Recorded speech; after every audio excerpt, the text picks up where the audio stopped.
Hey, sweethearts. It's Risa coming to you live. So we're on a journey of self-love this month. Well, it's really a lifetime journey, but we're focusing on it this month. And so drop a yes in the comments if you are up for a little self-love journey this month. I'm on a mission to be kinder, to be more loving, to be more aware, more present with myself this month, and to sharing all the tools and everything that I've learned along my journey so far, which has been decades in the making. How can we do that? How can we be more gentle, more kind, more loving, more compassionate with ourselves so that we can show up and create the kind of love and the life that we want for ourselves? So today, I want to talk about the inner critic, the voice of the inner critic. You know, that little voice in your head that's pretty mean, pretty nasty, that says stuff to us that like we would never say to probably our worst enemy. The things like, you're not good enough, or, you know, you're worthless. And I won't even be able to say all the stuff that I hear going on in the back of my mind. Do you ever stop to listen to some of the things that we say to ourselves sort of in the back of our minds? It can be pretty harsh, that voice of the inner critic.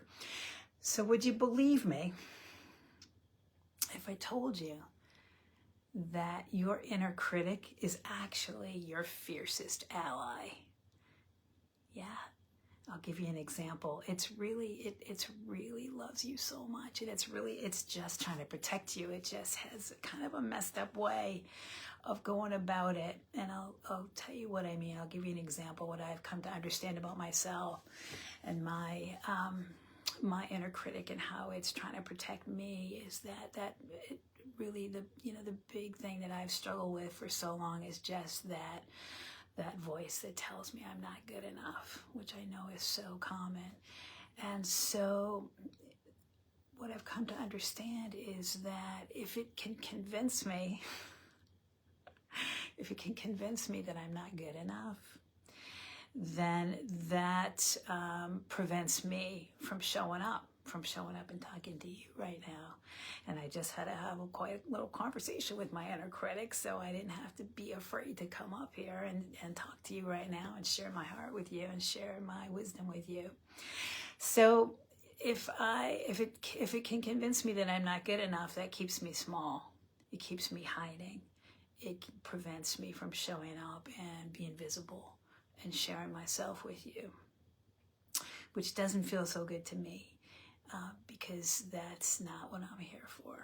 And so small, it keeps me small because it's trying to keep me safe.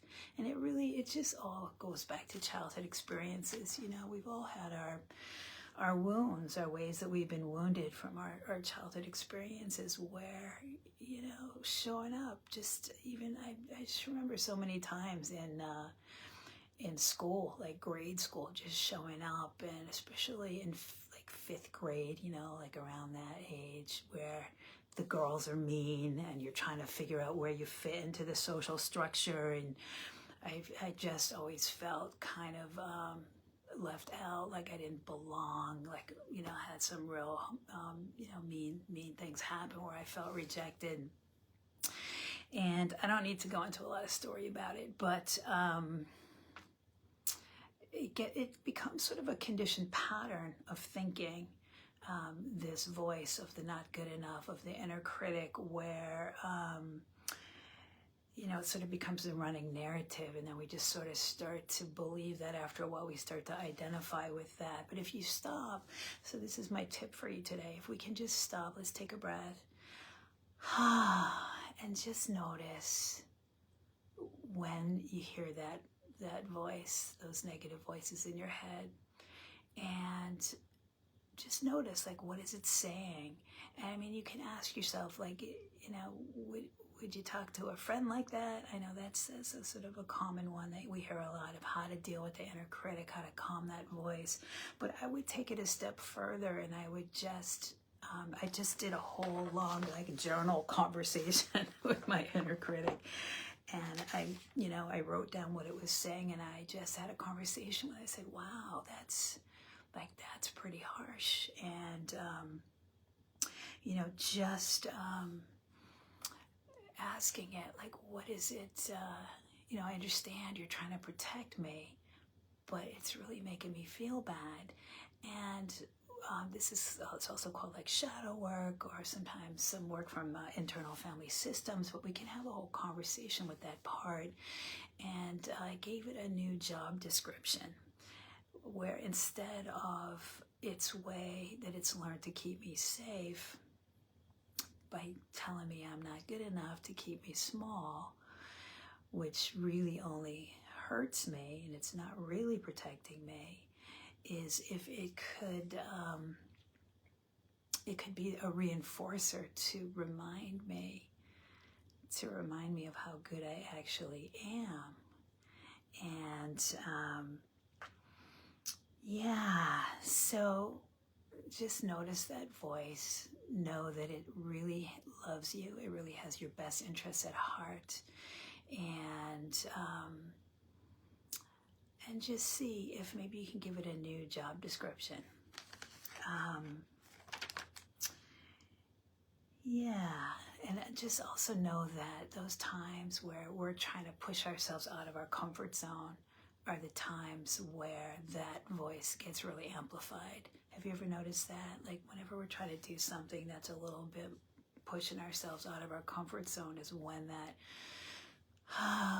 voice comes up really loud and strong. It's scared, right? And so that's, you know, that's the other thing, is that we also have that inner little one inside. That's the one that's really afraid, and that we need to learn how to comfort. So I hope this is making sense. Drop a yes in the comments, or share with me if you can relate to any of this. And I think that's really what self-love is about, and that's really the first step. If we can kind of just take a step back, kind of get out of our head, drop back into the heart, drop back into your body, take a breath, know that, you know, you already are whole and complete, and it is our natural state to love ourselves. Like we weren't born into the world with that kind of a inner critical voice in our head. You know, we learn that. It's just conditioned things that we've learned. And so now as adults, we get to have the opportunity, and we can learn the tools we need to start to make peace with those parts of ourselves. And I really think that's what self-love is about. You know, the first step is to just take a step back and start to notice and observe all these different parts. And I think that's really like my definition of self-love, or one of them is like, can't we just embrace all the parts, even the parts of ourselves that we don't like? And so we can approach ourselves from that sort of higher consciousness and from that place of self-compassion. And so that's my goal. This month especially, to share with you as much as possible some tools and tips to help us just be a little more kind, a little more gentle, compassionate, a little bit more at peace with ourselves, and more loving towards ourselves, so that we can show up in the way that we want to in the world and create the kind of relationships, the loving relationships we want. And so it all starts with our own relationship with ourselves, right? So give this a thumbs up if it was helpful. And I am going to be sharing lots more content this month, lots more tips about tools, how can we do this. And so that's our first one for today, is just first notice that voice of the inner critic. Notice what's the payoff. How is it trying to protect you? And see if we can come to some agreement. Come to some agreement. Is there another way that it might be able to support you in doing that? Yeah. So let me know if this makes sense, and give this a thumbs up if it was helpful for you. And I am excited to share with you too that after all this content I'm going to share with you this month, it's going to culminate in an experience, a free mini retreat that we're going to have an opportunity to come together on February 23rd, Sunday, at 11 Pacific for about an hour and a half, which is 2 Eastern.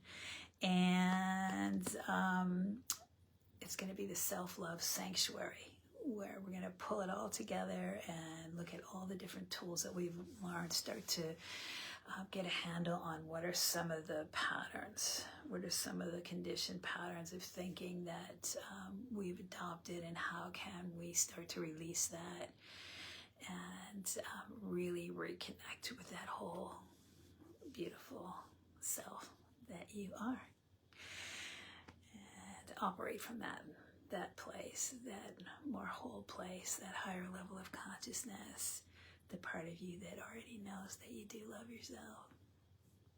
So I love you. I hope this was helpful. I hope it was making sense. Let me know in the comments if it was helpful for you. All right, sending you lots of love. Mwah. Have a blessed day. We'll see you soon. Bye for now.